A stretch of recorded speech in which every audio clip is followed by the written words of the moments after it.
तो चलिए क्वेश्चन को स्टार्ट करते हैं। क्वेश्चन है कि एक आयताकार भूखंड का क्षेत्रफल 528 मीटर स्क्वायर है।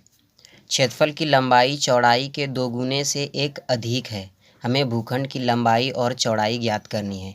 तो चलिए इसे बनाते हैं, हल करते हैं इसे अपने अंदाज में। तो सबसे पहले यहाँ पे आपको लिखना है माना कि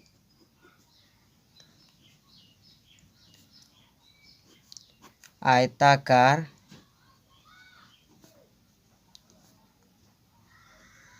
भूखंड का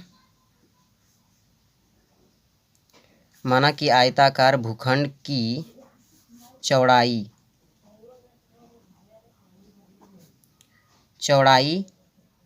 x मीटर है। ठीक है, ये आप जब लिखेंगे सबसे पहला स्टेप में यही लिखना है आपको कि माना कि आयताकार भूखंड की चौड़ाई x मीटर है। तो जब चौड़ाई x मीटर है तो लंबाई क्या होगी, यहाँ पे देखिए आपको दिया हुआ है कि लंबाई चौड़ाई के दोगुने से एक अधिक है। तो यानी कि जो हमारी लंबाई होगी वो क्या होगी, लंबाई होगी 2x + 1 मीटर। देखिए लंबाई हमारी क्या होगी, चौड़ाई के दोगुना है और एक ज़्यादा भी है। तो यहाँ पे हमको यही कह रहा था कि लंबाई जो है वो चौड़ाई के दोगुने से एक अधिक है, तो हमने ये लिख दिया। अब हमारे पास दोनों चीज़ अवेलेबल है, चौड़ाई भी उपस्थित है, अवेलेबल है, और क्या है, लंबाई भी है। तो हम इसका क्षेत्रफल निकाल सकते हैं। तो देखिए आयत का क्षेत्रफल आप सभी लोग जानते होंगे, लंबाई गुना चौड़ाई होता है। तो इसको डायरेक्टली हम लिख लेते हैं, आयत का क्षेत्रफल बराबर क्या होगा, लंबाई गुना चौड़ाई। तो लंबाई हमारी है 2x + 1 और इंटू में x। तो इसको जब हल करेंगे तो ये हमारा निकल कर क्या आएगा, 2x² और प्लस x। ये हमारा निकल गया आयत का क्षेत्रफल, यानी आयताकार भूखंड जो है उसका क्षेत्रफल हमारा निकल कर आ गया। अब हम इसको हल करेंगे। तो यहाँ पे आपको लिखना है प्रश्न से, या प्रश्न के अनुसार भी आप लिख सकते हैं, लेकिन हम लिखेंगे प्रश्न से, क्योंकि प्रश्न से कुछ बातें उठाएंगे, इसलिए यहाँ से लिखते हैं प्रश्न से। तो देखिए अब यहाँ पे क्या लिखना है हमको, प्रश्न से लिखने के बाद ये समीकरण यहाँ पे रखेंगे जो हमारा समीकरण निकल कर आया, 2x² + 1 यानी कि x यहाँ पे है, इसको 1x नहीं बोलते, इसे सिर्फ x बोलते हैं क्योंकि x ही है, x और = में देना है हमको 528। 528 क्यों देना है, क्योंकि हमारा जो क्षेत्रफल था वो 528 मीटर है। ठीक है, मीटर स्क्वायर है, तो हम क्षेत्रफल जो लिखेंगे वो = के बाहर निकल, क्योंकि क्षेत्रफल हमारा निकाल कर ये दे दिया है। तो 528 मीटर स्क्वायर, तो मीटर स्क्वायर अभी नहीं लिखते हैं, बाद में लिखेंगे।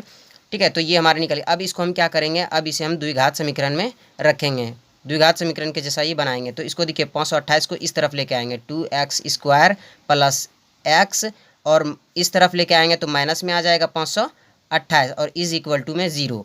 तो ये हमारा हो गया द्विघात समीकरण। अब इसको हम क्या करेंगे, 528 को इस प्रकार से तोड़ेंगे जो कि गुना करने पर 528 हो जाए और जोड़ने पर क्या हो जाए, x हो जाए। तो चलिए इसे करते हैं। तो देखिए 2x² और प्लस में 33x और माइनस में 32x, ठीक है, और फिर माइनस में 528 = 0। ये हो गया। अब इसको हम क्या करेंगे, हल्का इसमें मतलब कॉमन लेंगे, ये हम गुणनखंड विधि से इसको तोड़ दिए। ठीक है, आप जानते हैं गुणनखंड विधि से कैसे तोड़ते हैं। तो देखिए 2x² और 33x में कॉमन क्या है, तो इसमें कॉमन है x, क्योंकि इसमें भी x है और इसमें भी x है, तो दोनों में कॉमन क्या है, x है, तो x हमने उठा लिया दोनों से। अब देखिए यहाँ पे क्या बचा, तो यहाँ पे बचा 2x और प्लस है बीच में, तो यहाँ पे क्या बचा 33, क्योंकि x जो है यहाँ पे कॉमन ले लिए। ठीक है, तो इसको अगर आप गुना करेंगे इसमें तो फिर से यही हो जाएगा। ठीक है, तो अब आगे बढ़ते हैं, और आगे यहाँ पे अब इसमें और इसमें कॉमन लेते हैं। तो इन दोनों में जो कॉमन लेंगे तो वो क्या होगा, -16 कॉमन आएगा दोनों में। ठीक है, -16 कॉमन आएगा, तो -16 कॉमन लिए तो इसे 16 दूनी 32, यहाँ पे कितना बचा, 2x बचा, और फिर यहाँ पे क्या बचा, तो यहाँ पे बचा +33। ठीक है, तो यहाँ पे प्लस इसलिए दिया क्योंकि माइनस प्लस माइनस, यहाँ पे माइनस है तो इसलिए माइनस प्लस गुना करेंगे तो क्योंकि इसको गुना करने के बाद फिर यही आना चाहिए, इसलिए यहाँ पे प्लस दिए, उसके = में 0। ये हो गया। अब इसको हम क्या करेंगे, एक एक करके अलग करते हैं। तो देखिए यहाँ पे x और यहाँ पे -16, इसको बाहर निकालें, और फिर इसको 2x और फिर +33, इस दोनों को निकालें। अब देखिए इनमें से एक को लेते हैं, तो देखिए इसमें से एक तो लेते हैं x -16, ठीक है ना, और x -16 है तो इसको लेंगे इज इक्वल टू 0 देंगे, इसको नहीं लिखना चाहिए था, चलो कोई दिक्कत नहीं, ब्रैकेट के अंदर आप नहीं लिखेगा, गलती से लिखा गया हमसे ब्रैकेट के अंदर। तो देखिए ये हो गया, तो ये अभी किस में है, माइनस में है, तो इधर जाएगा तो प्लस में होगा, ठीक है, इधर जाएगा तो प्लस, ये हमारा निकल गया एक्स का मान। अब इसमें भी देख लेते हैं, क्या इसमें भी हमारा एक्स का मान 16 निकलता है, तो देख लेते हैं। तो यहाँ पे है 2x प्लस 33, ठीक है, और इज इक्वल टू 0। तो यहाँ पे x का अगर मान निकालेंगे तो डायरेक्टली हमारा हो जाएगा -33/2। तो यहाँ पे किस में आ रहा है, माइनस में आ रहा है। तो आप सोचिए किसी भी क्षेत्रफल, मतलब मान लीजिए कि ये एक आयत है और इस आयताकार का अगर हम लंबाई या चौड़ाई ज्ञात करेंगे या इसका क्षेत्रफल निकालेंगे, तो क्या माइनस में उसका आएगा, कुछ भी चीज़ माइनस में आएगा तो नहीं ना आएगा, जो भी आएगा प्लस में आएगा। तो ये जो हमारा निकल कर आए, ये मतलब किसी भी क्षेत्र का या किसी भी जगह का क्षेत्रफल या उसकी लंबाई चौड़ाई जो होती है वो क्या होता है, ऋणात्मक नहीं होता है। तो यहाँ पे आप लिख सकते हैं किसी भी आयत का क्षेत्रफल ऋणात्मक नहीं होता है, ठीक है, ये आप लिख सकते हैं, ऋणात्मक नहीं होता है। उसके बाद अब हम क्या करेंगे, उसके बाद ये हमारा हो चुका है, अब हम क्या करेंगे, इसमें कॉमन लेंगे, ये चीज़ हम कॉमन लेंगे। कॉमन क्या लेंगे, तो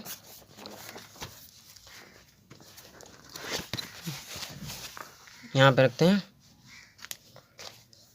हमारा जो निकल कर आया था उसमें, यानी कि ये जो x - 16 इज इक्वल टू 0 लिखे थे और x इज इक्वल टू कितना निकल कर आया, 16। तो ये हमारा x का मान हम निकाल लिए, ठीक है, ये इसी को x का मान रखना है। तो इसमें x बराबर 16 निकल गया। तो हमने जो चौड़ाई मानी थी, चौड़ाई बराबर हमने क्या माना था, x माना था, और लंबाई जो माना था हमने क्या माना था, लंबाई बराबर 2x + 1 माना था। अब इन दोनों में x का मान रखेंगे तो हमारी जो लंबाई चौड़ाई ज्ञात करने के लिए बोल रहा था वो भी हमारा निकल कर आ जाएगा। तो चौड़ाई कितना हो जाएगा, x का मान रख देंगे 16, तो हमारा चौड़ाई निकल कर आ जाएगा 16 मीटर। अब लंबाई की बात करें तो लंबाई जो हमारे निकल कर आएगा वो निकल कर आएगा 2 × x का मान कितना है, तो 16 और +1, तो इसको रखेंगे 16 दूनी 32 और +1 करेंगे तो कितना हो जाएगा, टोटली 33 हो जाएगा। तो ये हमारा मीटर में आ गया, यानी कि जो हमें आयताकार भूखंड की जो क्षेत्रफल दिया हुआ था उसकी लंबाई चौड़ाई जो ज्ञात करने के लिए बोल रहे थे वो हमारा निकल कर आ गया है। तो यही हमारा आंसर है, यानी कि चौड़ाई जो होगी वो 16 मीटर होगा और लंबाई जो होगी वो 33 मीटर होगी, ठीक है। तो ये हमारा निकल कर आ गया है। उसके बाद अगले क्वेश्चन की ओर बढ़ते हैं। तो चलिए सेकेंड क्वेश्चन को स्टार्ट करते हैं। और सेकेंड क्वेश्चन हमारा है कि यदि किसी द्विघात बहुपद के शून्यक -2 और -5 हैं तो बहुपद ज्ञात कीजिए, ठीक है। यानी कि हमें 2 शून्यक दिया हुआ है और उससे बहुपद बनाना है, तो कैसे बनाएंगे। तो देखिए बहुपद ज्ञात करने के लिए हमें 2 चीज़ चाहिए। पहला जो चाहिए वो चाहिए मूलों का योग, जो कि मेरे पास अभी नहीं है, ठीक है। उसके बाद दूसरा चीज़ जो चाहिए, दूसरा चाहिए मूलों का गुणनफल, मूलों का गुणनफल, जो कि ये भी अभी हमारे पास अवेलेबल नहीं है। तो ठीक है, चलो इसको पहले हम निकालते हैं, मूलों का योग कैसे निकालें। तो मूलों का योग निकालने के लिए हम क्या करेंगे, हमारे पास शून्यक दिया हुआ है तो इन दोनों शून्यकों को जोड़ देंगे। तो जोड़ देंगे तो हमारा क्या निकल कर आ जाएगा, वो मूलों का योग निकल कर आ जाएगा। तो देखिए क्या है, -2 और प्लस में करेंगे -5, इन दोनों को जब जोड़ दिए तो क्या आ जाएगा हमारा -7। तो ये निकल कर आ गया मूलों का योग, ठीक है। अब मूलों का गुणनफल करेंगे तो फिर इन दोनों शून्यकों को गुना कर देंगे, यानी कि -2 × -5। जब इसको गुना कर दिए तो ये हमारा कितना निकल कर आ गया, 5 दूनी 10, ये प्लस में आ जाएगा। क्यों, क्योंकि माइनस प्लस में आ जाएगा। तो मूलों का गुणनफल भी हमें पता चल गया। अब हम क्या करेंगे, एक द्विघात बहुपद बनाएंगे। तो द्विघात बहुपद का फॉर्मूला क्या होता है, द्विघात बहुपद बराबर होता है x² माइनस मूलों का योग इंटू x और प्लस मूलों का गुणनफल, ठीक है, मूलों का गुणनफल मूलों का गुणनफल होता है। तो इसको अब हम रखते हैं क्योंकि हमारे पास मूलों का योग भी है और मूलों का गुणनफल भी है। तो देखिए x² माइनस मूलों का योग हमारे पास कितना है, तो मूलों का योग जो है वो -7 है, तो इसको रखते हैं -7x, और फिर मूलों का गुणनफल हमारे पास कितना है, तो 10 है, प्लस 10 रखते हैं, ठीक है। उसके बाद हम रखेंगे यहाँ पे, अब ये हमारा निकल कर आ गया है। उसके बाद इसको अब हम करके x square minus minus plus plus 7x और प्लस 10 इज इक्वल टू 0। तो ये हमारा बहुपद तैयार हो गया है। कितना इजी था, और ये क्वेश्चन बहुत बार पूछा गया है। यानी कि 2017 की बात करें, 2017 के एनुअल में पूछा गया है और 2014 के ये एनुअल में भी पूछा गया शायद। हाँ, 2014 के एनुअल या कंपार्टमेंटल में ऐसा ही कुछ था। तो यहाँ पे इन दोनों में 2 बार ये पूछा गया है। तो ऐसा क्वेश्चन आपको याद रखना चाहिए क्योंकि एग्ज़ाम में पूछ सकते हैं। तो चलिए अब नेक्स्ट क्वेश्चन की ओर बढ़ते हैं। अगला क्वेश्चन है हमारा कि AP 3, 8, 13, 18 का कौन सा पद 78 होगा। ठीक है, तो चलिए इसे भी हल करते हैं एक बहुत ही बेहतरीन अंदाज में। तो देखिए सबसे पहले हमें क्या दिया है, तो यहाँ पे लिखेंगे दिए गए AP में कौन, यहाँ पे इसको काट दीजिए। दिए गए AP में पहला पद, तो इसमें पहला पद क्या है, 3 है। ठीक है, दिए गए AP में पहला पद 3 है और सार्वअंतर क्या है, तो सार्वअंतर कैसे निकालते हैं आपको बता दें कि सार्वअंतर निकालने का है दूसरा पद माइनस पहला पद।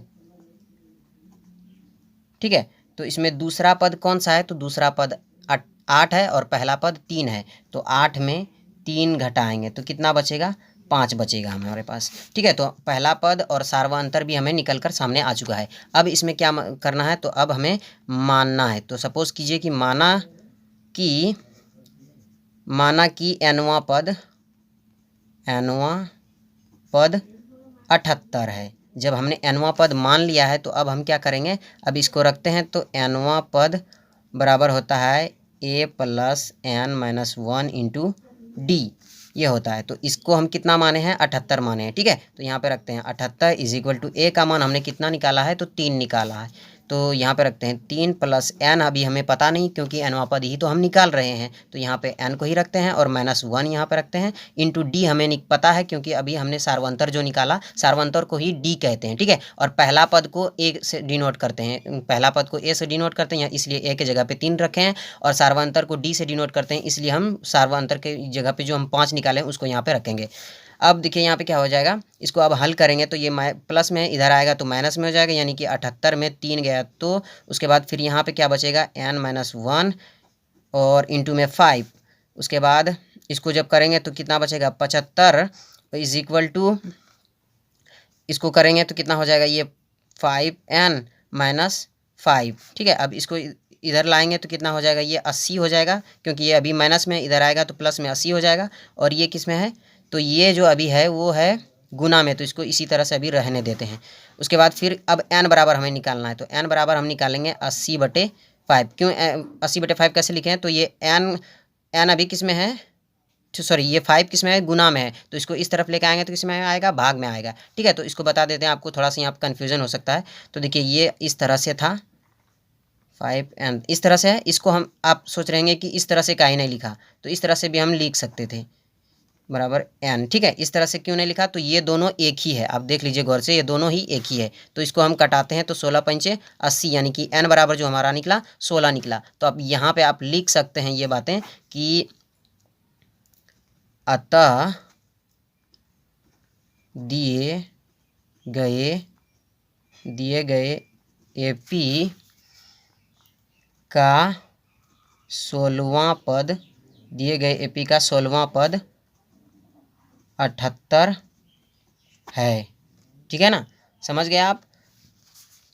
तो अगर ये तीनों क्वेश्चन आप बहुत ही अच्छे तरीके से समझ गए तो आपसे गुजारिश है कि इस वीडियो को लाइक कीजिए और अपने 5 दोस्तों के साथ शेयर कीजिए। ठीक है, और अभी तक आप हमने हमारे चैनल को सब्सक्राइब नहीं किया है तो प्लीज़ आपसे गुजारिश है कि हमारे चैनल को सब्सक्राइब कर लें, ताकि इसी तरह की वीडियो जो होगी वो आप तक पहुंचती रहेगी। तो मिलते हैं एक नई वीडियो के साथ नए दिन में की शुरुआत में, तब तक के लिए जय हिंद, जय भारत।